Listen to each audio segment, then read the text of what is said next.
Hola amigos, bienvenidos a un vídeo más sobre el canal de Superdotación que estamos haciendo con un objetivo, como digo siempre, de ser práctico y de ir al grano, a lo nuclear de las cuestiones.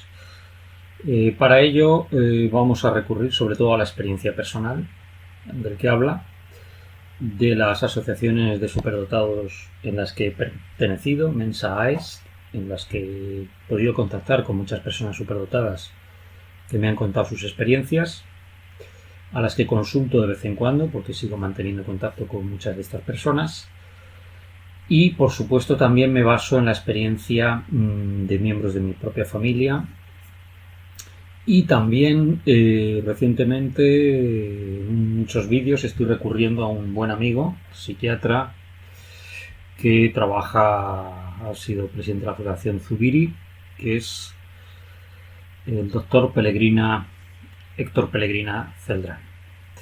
Bien, también me baso un poco en los conocimientos de biología, porque aunque yo no soy psicólogo ni pedagogo, los conocimientos de biología y concretamente psicobiología me pueden resultar en algún momento útiles. Y esta es una de esas ocasiones. Hoy vamos a hablar del problema de la identidad. Del problema de la identidad, obviamente, desde el punto de vista de los superdotados.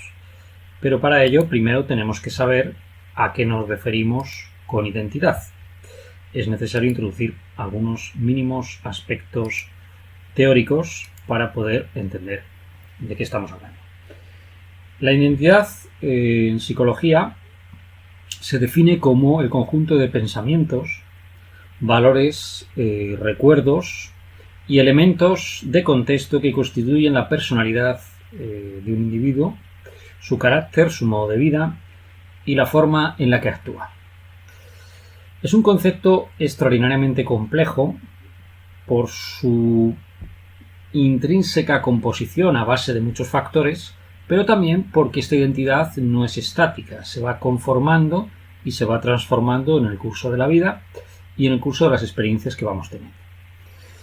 Es básicamente un efecto de la constante interacción entre el medio interno y el medio externo. ¿Qué es el medio interno y el medio externo? Pues en este caso voy a seguir a mis lecturas sobre las filosofías orientales. Patanjali, famoso filósofo hindú, estableció el concepto de frontera sensoria. Es mundo externo todo aquello que percibimos con los órganos de los sentidos habituales y mundo interno lo que percibimos propioceptivamente. Por tanto, el medio social es principalmente externo y el medio interno, formado por nuestra memoria, por nuestros recuerdos, por nuestros valores, que de alguna forma también interactúan con el medio externo, es el que nos conforma en esa interacción constante entre los dos medios. Lo que intenta el ser humano es llegar a un equilibrio entre las demandas internas y la imposición o demandas externas de la sociedad. Por tanto, todo lo que interactúa de alguna forma con nosotros va conformando esa identidad, y es por eso que la identidad está vinculada también a los recuerdos, a la memoria, porque sin esa memoria nosotros no podemos reconstruir un poco lo que sería nuestra vida y las experiencias que nos han marcado a lo largo de ella. Pero cada sociedad tiene un discurso hegemónico, un discurso dominante que puede fluctuar con el tiempo y que de alguna forma va formando una demanda social para construir dicha identidad. Además de estos aspectos de identidad propios de, podríamos decir, de las sociedades actuales, la identidad se construye también desde un punto de vista de la biología. Es decir, el curso del desarrollo del ser humano, pues vamos pasando de una identidad que principalmente en el niño pequeño está anclada sobre todo a la madre. Por eso los niños, cuando son privados de su madre, lloran desconsoladamente, porque para ellos su identidad es la identidad de la madre, básicamente. Después, a medida que van creciendo, van desarrollando una identidad con otros miembros de su familia, hasta que llegamos a la adolescencia, donde esa identidad entra un poco la interacción entre una demanda social, una identidad social, y un deseo de ruptura de esa identidad anclada a los padres, para construir una identidad propia. Esto que llamamos adolescencia en los animales también ocurre, y así, por ejemplo, se establecen las conductas de juego, en las que muchas especies de carnívoros, como pueden ser los lobos, leones, las propias nutrias, pues se van construyendo unas identidades de especie y de grupo, porque la identidad no solo es de especie, sino también de grupo en muchos animales. Bien, la identidad, por tanto, es algo plástico, algo que se modifica en base a la edad, en base al sexo, en base a la cultura, en base a las experiencias, en base a la memoria, a cómo digerimos esas experiencias. Ahí está toda la investigación con gemelos, por ejemplo, y mellizos, que de alguna forma nos demuestra que ante medios similares las identidades pueden diferir, incluso con genéticas prácticamente idénticas. Bien, ¿cómo se va a mantener esa identidad en el caso del hombre? ¿Por qué la sociedad tiene la necesidad de mantener una cierta identidad en sus miembros, en sus individuos? Bueno, pues nosotros a lo largo de la historia de la evolución social en el ser humano hemos pasado de sociedades cazadoras a posteriormente unas sociedades recolectoras y también cazadoras. Después establecemos una agricultura, nos asentamos en territorios y ahí es necesario que las interacciones sociales son cada vez más frecuentes, los grupos son más numerosos y por tanto haya un deseo de identidad, de creación de patrones comunes a nivel social. La identidad empieza siendo tribal en el ser humano para posteriormente desarrollarse en identidades más complejas donde hay una división de tareas, un reparto de funciones y por tanto la identidad se va construyendo en base también no solamente a la especie o al grupo, sino también a la función que ejerce dentro de ese grupo. Y un apoyo fuerte de que la identidad, el concepto de identidad es evolutivo, es el hecho de que también en los animales ocurre esto. En los animales se van construyendo sociedades cada vez más complejas, desde las sociedades más primitivas de los animales en los que prácticamente no hay estructura social, sino que hay una presocialización, es decir, individuos solitarios que básicamente pues no establecen una relación social. En todos los grupos animales ocurre esto, desde las estructuras sociales más complejas a las menos complejas, como puede ser, por ejemplo, en insectos, algunas avispas solitarias que construyen su nido, prácticamente se aparean y no tienen mayor interacción ni con las crías ni con sus congéneres, o por ejemplo, como ocurre en muchos reptiles, por ejemplo los cocodrilos, que básicamente la hembra pone unos huevos en un pequeño nido y se desentiende de su prole. Hasta estructuras extremadamente elaboradas, estructuras con división de tarea, como puede ser, por ejemplo, las termitas, ¿verdad? O como pueden ser insectos sociales como las abejas, las hormigas, las cucarachas incluso, etc. ¿Cómo se mantiene la estructura social en estos grupos animales? Bueno, pues se puede mantener de muchas maneras. En animales vertebrados se puede mantener por la situación de jerarquía y dominancia, que no son lo mismo. La dominancia es en la medida en que tú eres popular, por decirlo de una manera, y liderazgo, perdón, quería decir no jerarquía y dominancia, que son dos conceptos similares, sino liderazgo, jerarquía o dominancia. La jerarquía o dominancia es en la medida en que tú mandas, y el liderazgo es en la medida en que eres popular dentro del grupo. Esto se ve muy bien en algunas especies sociales, como pueden ser, por ejemplo, los elefantes, en los que durante sus migraciones los individuos viejos guían a la manada. Sin embargo, no son los dominantes. Los dominantes son los machos más jóvenes. Bien, en el ser humano ocurren unas estructuras sociales extremadamente complejas, obviamente, en las que se dan paralelismos con el mundo animal. Y estas estructuras sociales hacen que la cuestión de la identidad sea clave. Es decir, sin una identidad clara no puede haber estructura social estable. De hecho, podríamos decir que la ruptura de la identidad es un problema extraordinariamente grave en algunas sociedades. A lo largo de la historia humana ha ocurrido grandes guerras que básicamente se basan en la ruptura o conflicto de identidades entre distintos pueblos.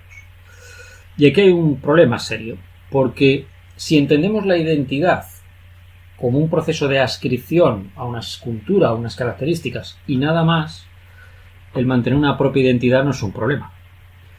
Pero si entendemos la identidad de manera excluyente, es decir, mi identidad solo puede ser mantenida excluyendo el derecho a la identidad de otros, tenemos movimientos como el fascismo, el comunismo, el racismo, la xenofobia, movimientos en contra de las minorías de muy diverso tipo, como pueden ser las mujeres, las mujeres no son minorías, me refiero, de grupos sociales como puedan ser las mujeres o como puedan ser minorías étnicas o de otro tipo y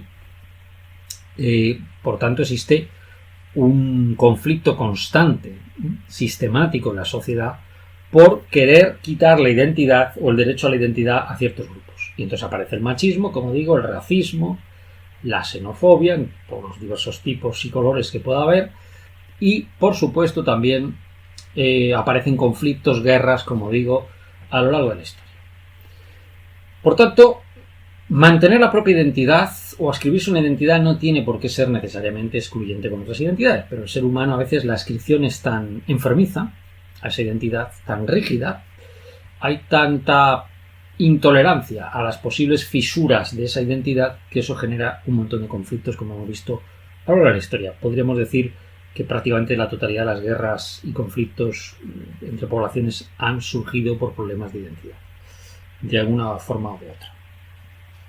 Por tanto, la ruptura de la identidad es un problema.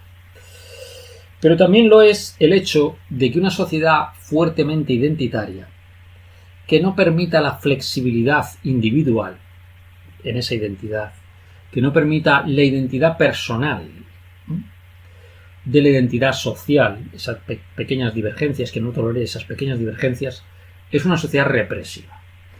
Y eso no tiene nada que ver con el hecho de que sea una sociedad más o menos moderna. Puede haber sociedades supuestamente tecnológicamente menos modernas, como pueden ser muchas tribus amazónicas, muchas tribus a lo largo de la historia, donde por ejemplo las mujeres han tenido un papel destacadísimo. Incluso muchas sociedades han sido matriarcados. Y sin embargo en sociedades modernas, actuales, puede que la mujer, por ejemplo,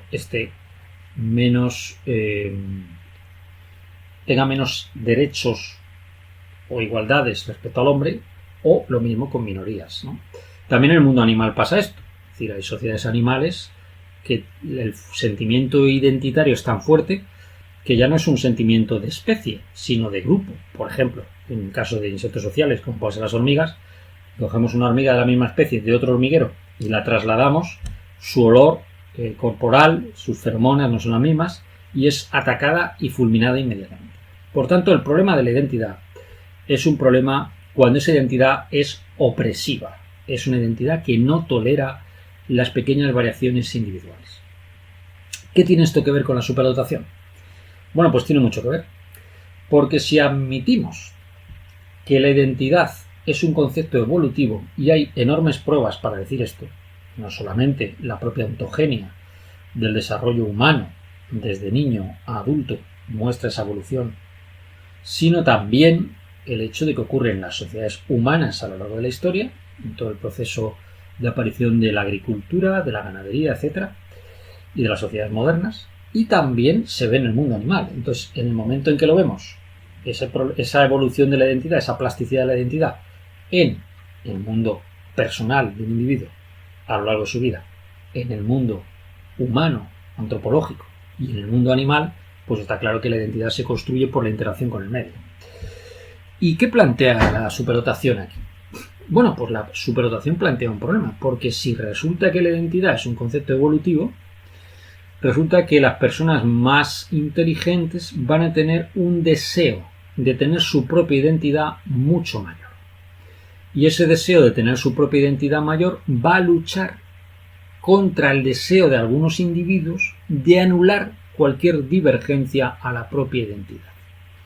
Es decir, los fanáticos de la identidad colectiva, los voceros de los grandes sistemas de represión social a lo largo de la historia, fascismo, comunismo, racismo, etc., son precisamente los que más van a ir contra los colectivos de superdotados, que en general son disruptivos. Es decir, el superdotado es generalmente una persona que rompe moldes, que se niega a aceptar la irracionalidad, porque todo proceso identitario social tiene algo de irracional, el momento en que no toleren la divergencia, y por tanto el superdotado se niega a aceptar esto.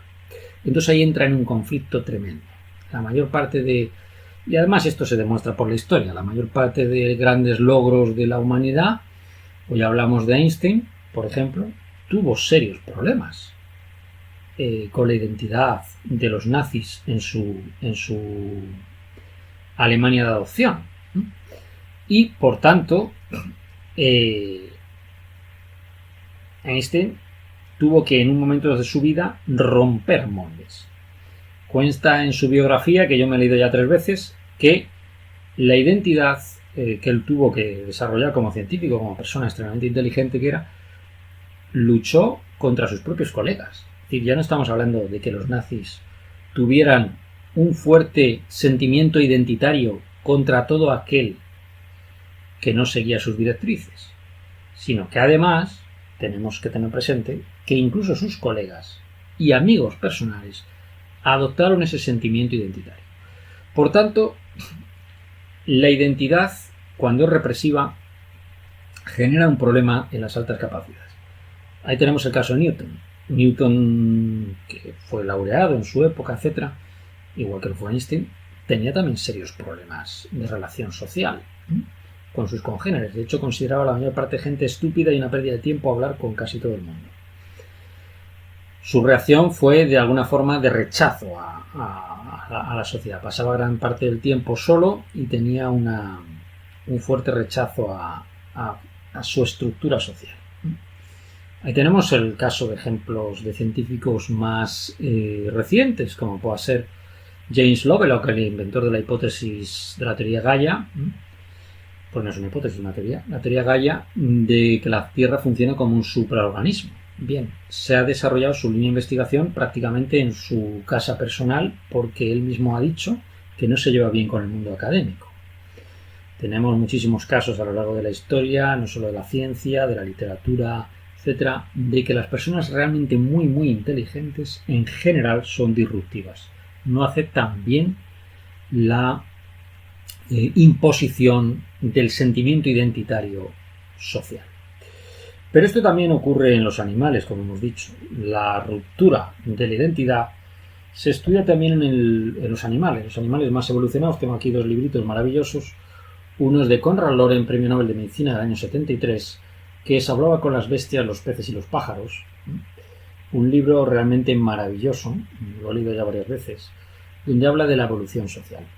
Y cuenta en este libro Konrad Lorenz una anécdota que a mí me parece sumamente interesante, un estudio que él hizo.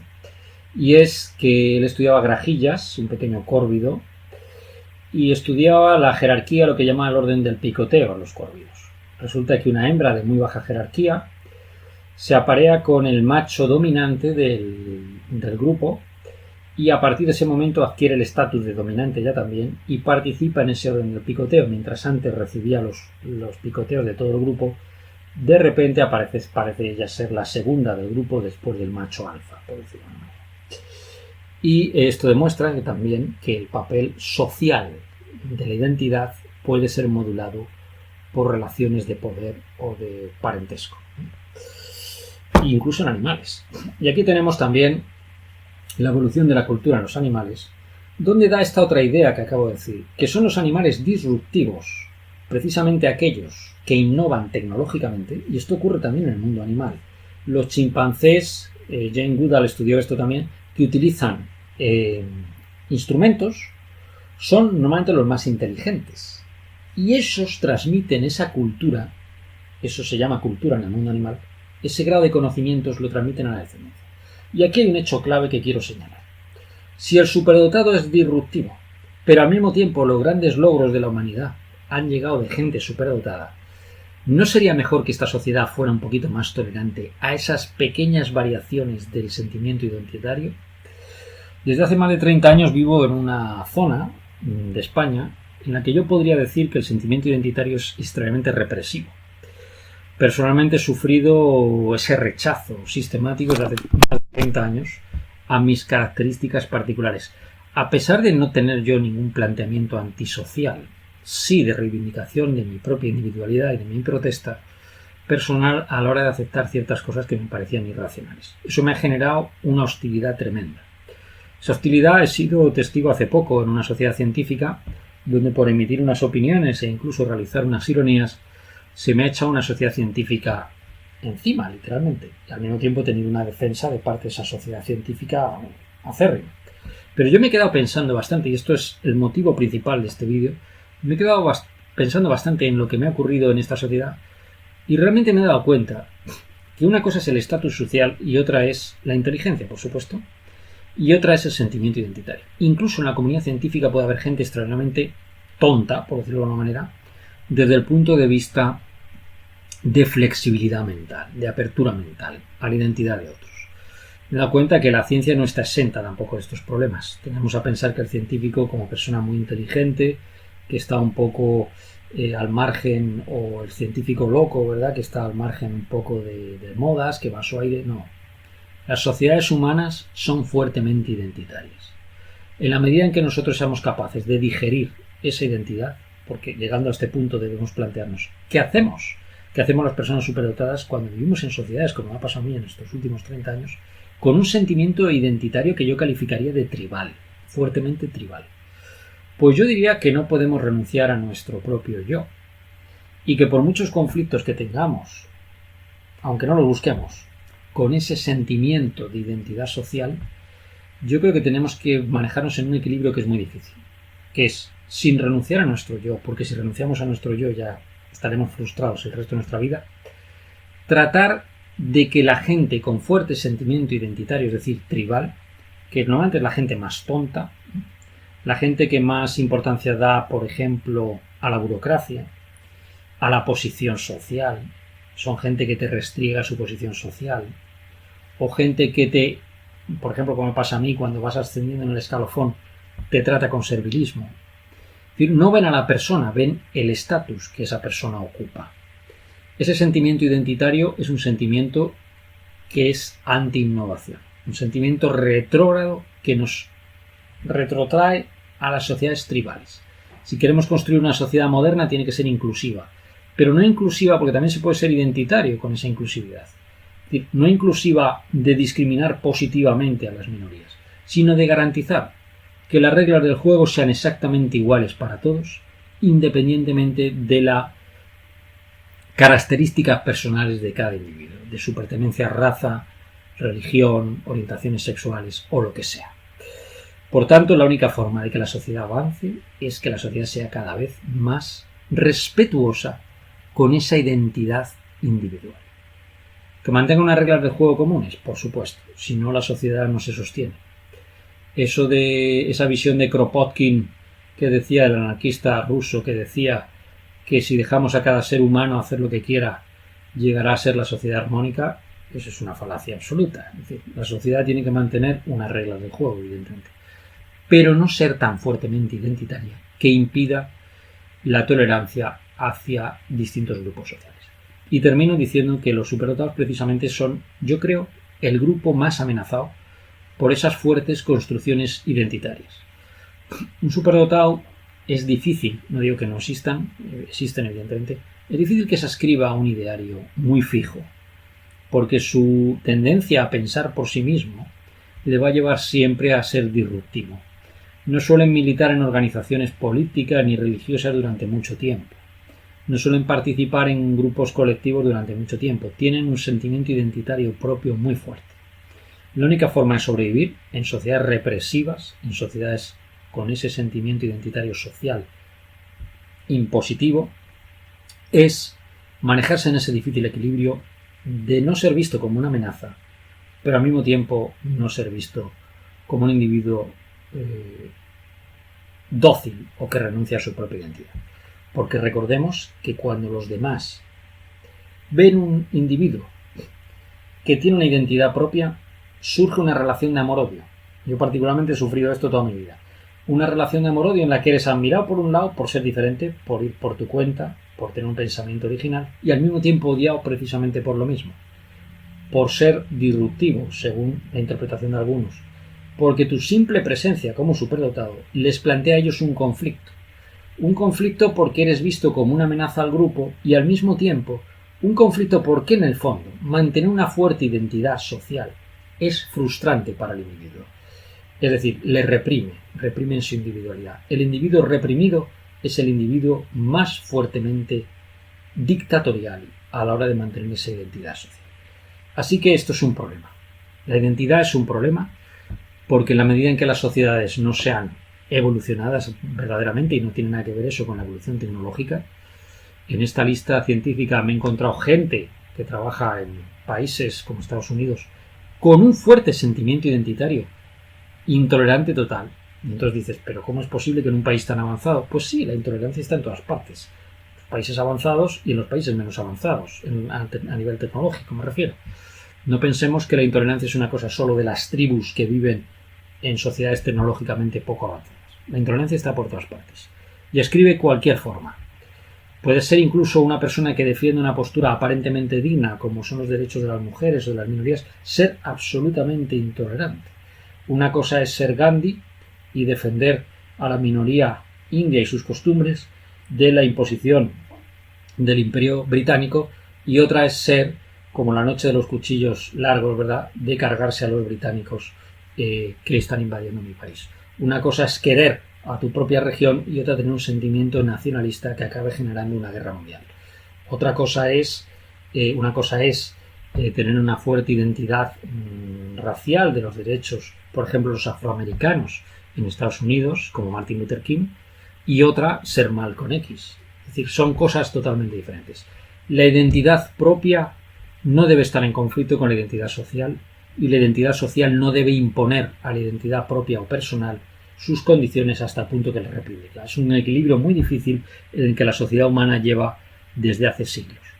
Los superdotados planteamos un problema y somos las víctimas muchas veces de esa identidad de grupo cerril, atávica y tribal. Así que vete preparando, porque eso es lo que te espera durante toda tu vida. Y trata de ser lo más flexible posible a la hora de manejar este tipo de situaciones y rehuye, como de la peste, de aquellos que tienen un sentimiento identitario tan fuerte que si tu misma presencia les perturba. Nada más, un saludo y hasta otra entrega. Chao.